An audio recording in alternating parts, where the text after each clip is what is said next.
Hey everyone, and welcome back to Living to Budget with Cassie, where we share helpful tips and tricks on how to save your family money the easy way.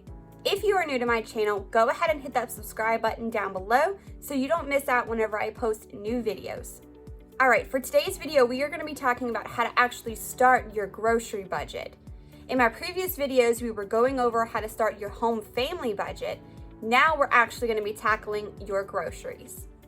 How much does your family spend on groceries per week? Is it less than 100? If not, let's take a look at how much you could actually be saving per month on your grocery budget. If you spend more than $100 per week on your groceries, you could be saving $400 a month. $200 or more, you would actually be saving $800 per month. $300 or more, you could actually be saving $1,200 per month. That's $1,200 per month in your checking account. Yeah. So let's take a look at how to actually start your grocery budget. Now this comes after you get your bill budget in order. Once you've done your debt to income ratio, you've sat down and you know how much money you have left over at the end of the month. The secret ratio for your grocery budget, and the thing that you really need to remember, is to only spend $100 per person per month on your grocery bill. Yeah, let that sink in for a second. $100 per person per month. I know what you're thinking. Cassie, you have definitely lost your mind. But no.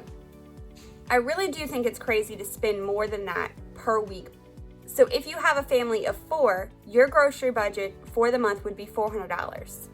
5 people in your household, $500. 6 people in your household, $600.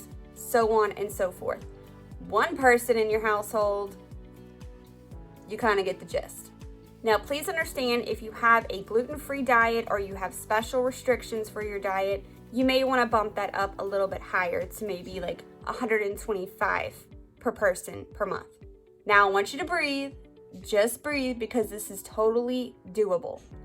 I want you to think about it this way. You're only buying what you are going to consume in a week. Only what you're going to consume in the week. We're not stockpiling. We're not going crazy with buying things that we're not going to eat for the week. You're just buying what you will consume in 1 week. Now, yes, I understand with doing this type of grocery budget, it's going to take time and it's going to take a lot of discipline. You will probably hear me say the words discipline and time a lot throughout the series. I will be posting a grocery budget plan and also a meal plan so that I can help you guys out. I'm not just gonna throw you into this and go, okay, only $100 per person per month and go.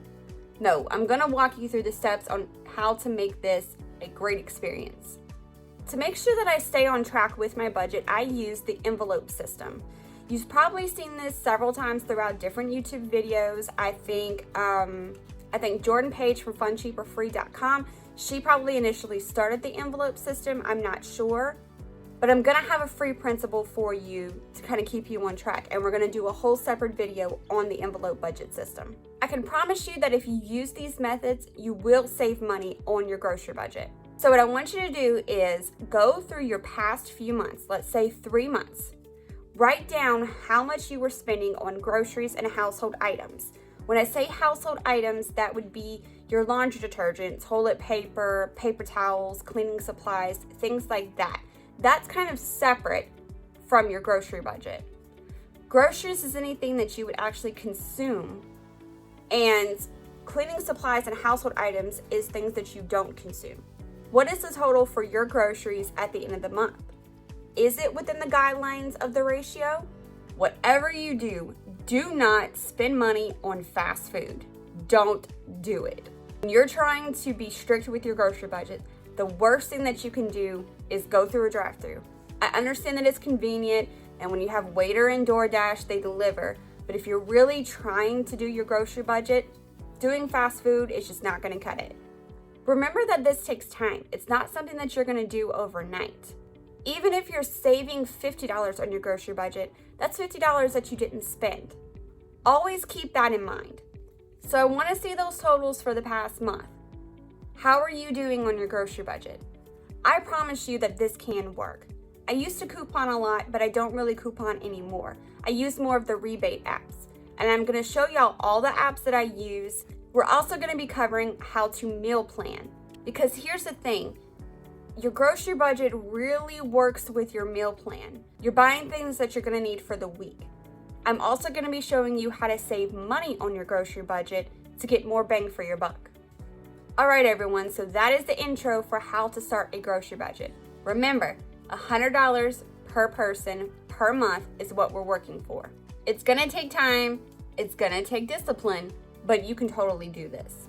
I hope you found this video helpful, and if you did, go ahead and give it a big thumbs up, and don't forget to hit that subscribe button if you are new, and I will catch you in the next one. Bye, guys.